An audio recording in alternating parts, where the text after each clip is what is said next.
Hi, my name is Lorenzo Valente. I'm the Director of Research of Digital Assets at ARK Invest, and we are going to rewatch the Big Ideas section of stablecoins and react to it and give a bit of an update on everything regarding stablecoins and tokenization.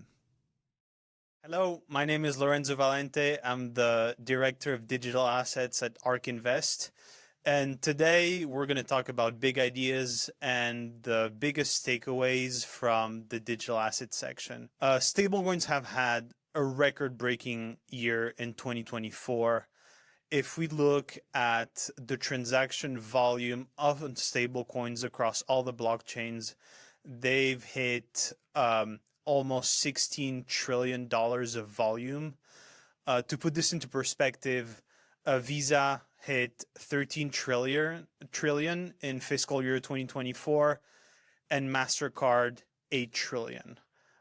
This is one of the stats. I think this is going to be extremely old at the end of this year, and now that we're doing an update on a lot of these metrics. If you look at the last, the 2025, the first half of 2025, stablecoins now in terms of volume are doing between 2 trillion and 2.5 trillion per month, and that has been pretty stable from January to now. And so if you look forward, I think the projected for 2025, I suspect that we're going to have a stablecoin transfer volume of between 20 and 30 trillion at the end of the year, and that is just that is huge. That will be more than Visa, MasterCard, and American Express altogether. And we'll look at the numbers, but this will be a record-breaking year, I think, in terms of volume and adoption for stablecoins. Despite the severe bear market in 2022 and 2023, where we've seen the prices of digital assets go down by more than 50%, stablecoins have really been isolated to this trend and have continued to grow linearly and very steadily over the past 3 or 4 years, breaking almost any all-time high number in terms of active wallets, users, and supply on chain. Today, the stablecoin market is quite concentrated. The two biggest players are Tether and Circle. Both stablecoins are backed by short-term US Treasuries. And in the blockchain space, these companies have deployed on a variety of blockchains. And really, if we look at the most important metrics of supply and volume, four blockchains, public blockchains, really stand out. So when we recorded this in January, the stablecoin supply, the total stablecoin supply was, I believe, 220 billion, more or less. And so to give an update, that has grown to 255 billion. And so we've seen really the adoption take place on the institution and consumer side, and we believe that will continue to grow this year. The landscape is quite similar to when we did the video. Circle and Tether are by far the two biggest players in stablecoin land, and we believe that is probably going to continue given it has a lot of liquidity moats. Obviously, on the regulatory side, we've had the Genius Act pass that regulate officially stablecoins in the U.S., and so that has been a catalyst really for the industry. And obviously, Circle is public now, has done their IPO, and so we've really had an institutionalization of stablecoins, and so we believe that supply, volume. We've talked about number of active addresses and transfer count is going to continue to grow throughout the year, and will be very interesting to catch up at the end of this year.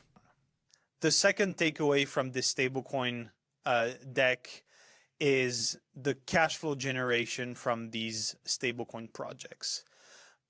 Whether they are US Treasury backed, whether they are crypto backed, or even backed by popular basis trade, as we've seen with Athena Labs, Tether, Circle, Sky, and Athena, which are really the four biggest stablecoin issuers on public blockchains, have really taken most of the revenue from the biggest apps and networks in the space.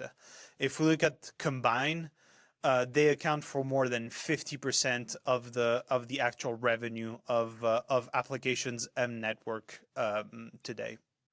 This is still very much the case. We've had with the growth of the supply of stablecoins, and those stablecoins being backed by short-term debt and treasury bills, with interest rates really that haven't gone down that much this year. These companies are still generating significant revenue. And so if we look at the stats here, I talk only about applications. So this is still the case and probably growing. More than 50% of revenue goes to Tether, to Circle, to Athena, to Sky, to Frax, and all the stablecoins issuer. If we include layer ones, if we include the fees that are paid to layer one blockchains like Ethereum, Tron, Solana, that is going down to 30%. But still, the vast majority, obviously, of revenue in the industry is produced by these companies. And again, as the supply continues to grow and the adoption, I think that is a trend that is hard to break. I want to double click on Tether. I think Tether has caught every institution, financial institution, by surprise this year. They've recorded $5.3 billion of net income in the first 6 months of 2024, and they just hit $13 billion for the full calendar year of 2024. To put this into perspective, Tether is in the same order of magnitude a lot of the biggest banks that we have today. Berkshire Hathaway, Bank of America, Wells Fargo, or even giant payment processors such as Visa and MasterCard, with only a fraction of the headcount. Tether has fewer than 200 employees. If you compare that to a lot of these institutions that have hundreds of thousands of employees, this just demonstrates the capital efficiency and productivity of a lot of these smart contract technologies, and really makes Tether one of the most lucrative and efficient businesses in the history of finance. So, as I mentioned, Tether has continued to grow. So, we talked about 13 billion of net income for 2024. We still don't have, I think, the numbers for the first half of this year, but there's really no reason to think they won't be able to increase that net income for 2025. They've continued to grow the supply. They're still the biggest stablecoin issuer, and now they're venturing also in Bitcoin mining and other initiatives. And so this is very much accurate. Still the biggest coin issuer, very much efficient with very low employee count, probably less than 200. Circle, is another of these companies.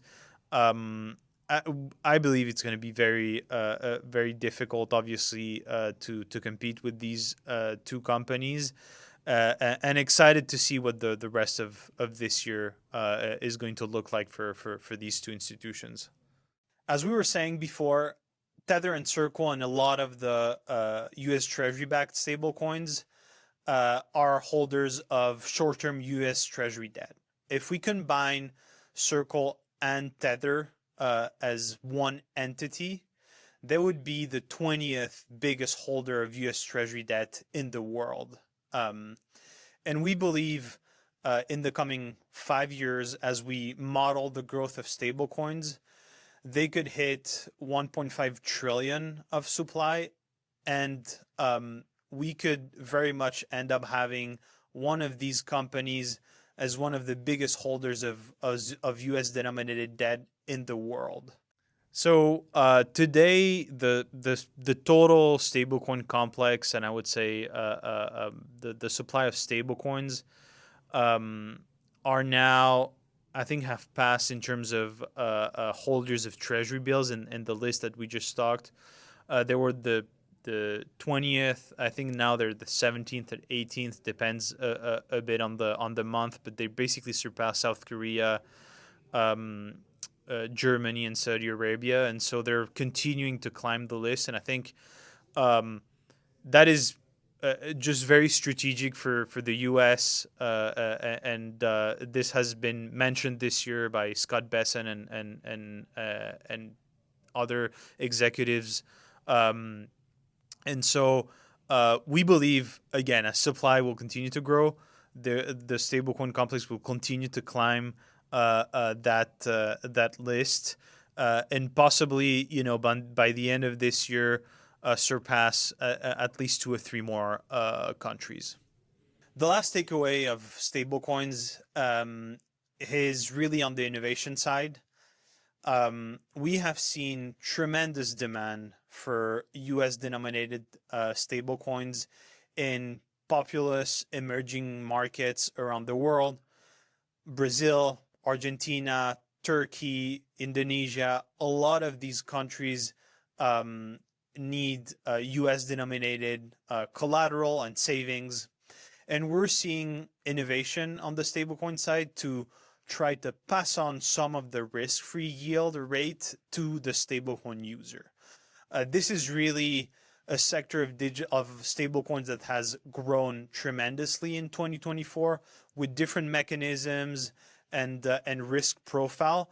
But we believe that will continue to grow tremendously in 2025 as a lot of users in these emerging markets want to have access to the US dollar, but also the risk-free rate.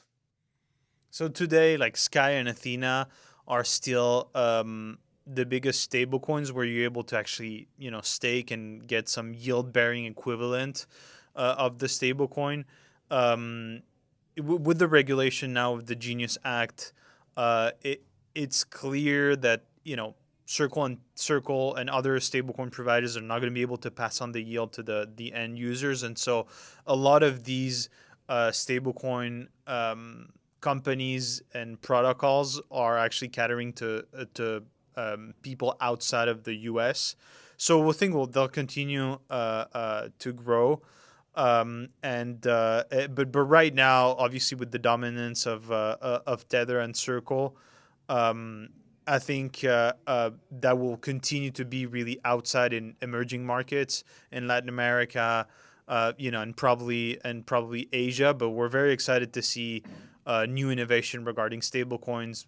On the credit debit side, on the cross-border settlement side, and so we believe there are going to be many more new projects and companies really leveraging this technology.